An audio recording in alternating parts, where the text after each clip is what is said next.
कर्नाटक में ये 3-4 राज्यों में वो काफी डेवोल्यूशन हो चुका है, लेकिन बाकी राज्य में नहीं हो चुका है।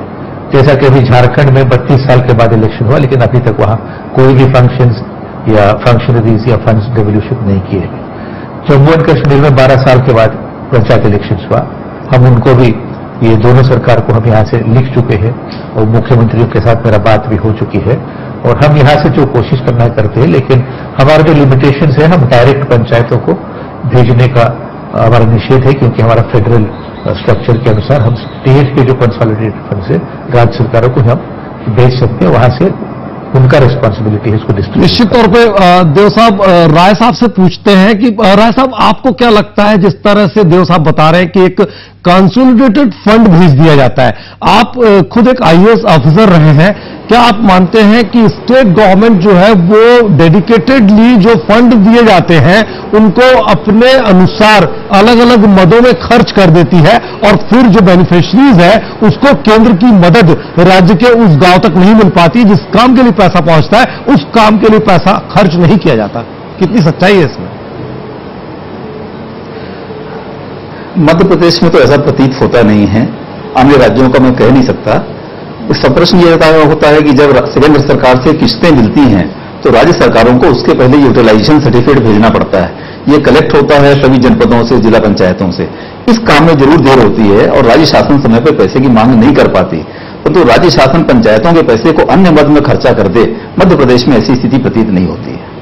आप कितने संतुष्ट हैं राय साहब अभी की स्थिति में, जिस तरह से केंद्र के स्तर पर भी ये बात काफी लंबे समय से लंबित है?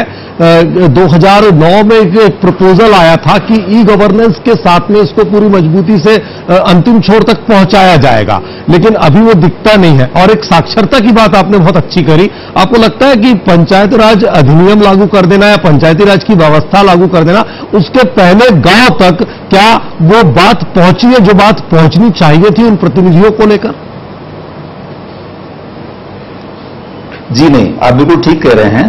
और हमको जो साउथ ईस्ट एशियन कंट्रीज हैं उनका उदाहरण हमको देखना पड़ेगा, जिन्होंने आजाद होने के बाद सबसे पहले लोगों को साक्षर और फंक्शनली लिटरेट बनाया। वो अपने अधिकार कर्तव्य समझने लगे, अपने खिलाफ हुए अन्यायों को समझने लगे।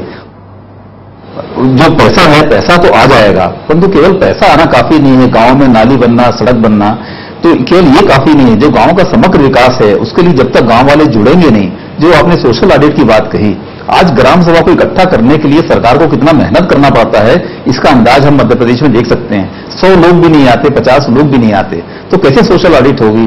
ग्राम सभा ने या ग्राम पंचायत ने जो काम किया वो कितने अच्छे कितने गलत है, ये कैसे मालूम पड़ेगा? तो इसलिए आपका ये कहना सही है कि जब तक लोग पूरी तरह से इंपावर नहीं होंगे तब तक कोई भी व्यवस्था सफल नहीं हो सकती। विधानसभा और संसद का आपकी बात से पूरी तरह हम इत्तेफाक रखते हैं। देव साहब, आपसे ये जानना चाहते हैं हमारे दर्शक भी और सारे मेहमान कि केंद्र स्तर पर पंचायती राज व्यवस्था के मजबूत करने के लिए, सुदृढ़ीकरण के लिए आगे क्या योजनाएं और हैं जो वाकई में एक आईने की तरह पारदर्शी प्रशासन देगी, और केंद्र से चलने वाला जो पैसा है वो ऐसा नहीं होगा कि 1 रुपया चलता है और 15 पैसा जमीन पर, 85 पैसा प्रशासन पर खर्च होता है। इसको बदलने के लिए क्या कुछ आप करने जा रहे हैं? देखिए, हम अभी इंफ्रास्ट्रक्चर को मजबूत करने के लिए जो आईआईपी डिस्ट्रिक्ट्स है, 78 आईआईपी डिस्ट्रिक्ट्स में अब यहाँ केंद्र सरकार 90% और राज्य सरकार 10% देके वहां पे पंचायत घर बनाने के लिए फंड सब रिलीज कर रहे हैं। वैसे ही एलडब्ल्यू डिस्ट्रिक्ट, जहां पे एक्सट्रीमिस्ट डिस्ट्रिक्ट है, वहां पे भी 75-25% बेसिस में राज्य सरकार ने 25 देने पर हम 75% देके यहाँ पे पंचायत घर बनाने के लिए हम उसको मदद कर रहे हैं। और ये 12th प्लान पीरियड में भी हम प्लानिंग कमीशन से और कुछ फंड्स मांगे हैं इस कार्यक्रम के लिए। हमारे देश में 2,40,000 जो है पंचायत, इसमें 60,000 में पंचायत घर ही नहीं है, तो इसको कम से कम एक बिल्डिंग देना चाहिए, जरूरी है। और उनका फंक्शनिंग भी वहां काम करने के लिए भी मिनिमम 3-4 आदमी होना चाहिए। इसके लिए अपनी तरफ से जो हम करना चाहते हैं हम कोशिश कर रहे हैं, लेकिन इसमें राज्य सरकार वो की भी उनके कोऑपरेशन वो होना चाहिए। उनका निश्चित तौर पे किशोर चंद्र देव साहब आपका और राय साहब आपका और रामबाबू शर्मा जी, आप सभी मेहमानों का